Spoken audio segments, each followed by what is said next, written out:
All right, start over. I'm sure we can all name a handful of deadly diseases that plagued our ancestors, but we no longer worry about.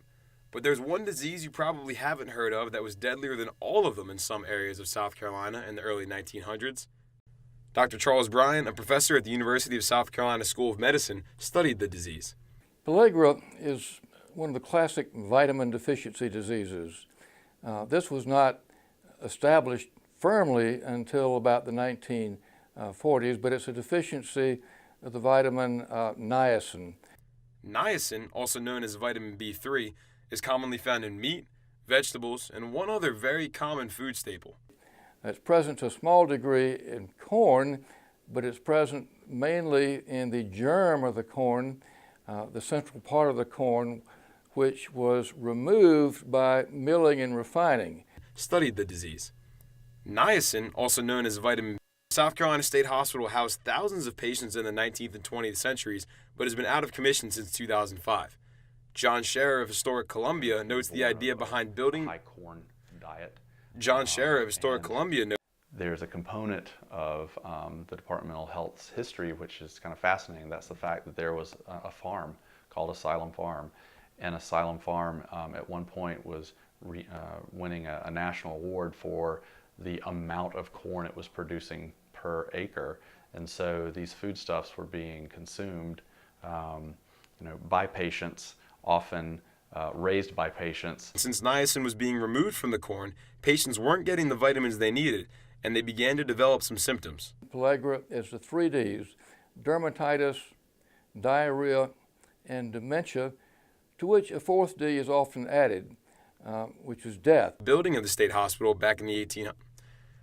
John Scherer of Historic Columbia notes the idea. The South Carolina State Hospital was founded largely upon the idea that mental illness could perhaps be cured and at least palliated. John Scherer of Historic Columbia notes the idea behind building the state hospital back in the 1800s. The case fatality rate of pellagra was substantial, perhaps up to 25%. Not only was the fatality rate substantial, the percentage of patients who died from the disease is almost hard to believe.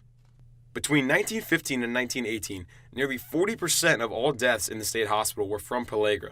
To put that into context, tuberculosis only killed 129 patients during that span, a mere 7.4%. Dr. James Woods Babcock, the namesake for one of the buildings in the hospital, was one of the central figures behind the discovery of pellagra in the United States. It was here in Columbia, South Carolina, that 4 significant meetings took place, which were key events in the history of pellagra.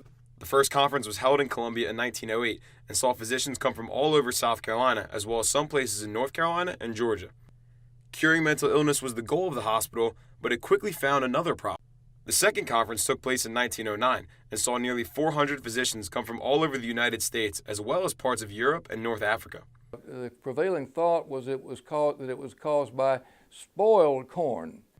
3 years later, another international conference was held, and the greatest minds in the world again couldn't quite put their finger on what exactly was causing this disease. People thought it might be an infectious disease.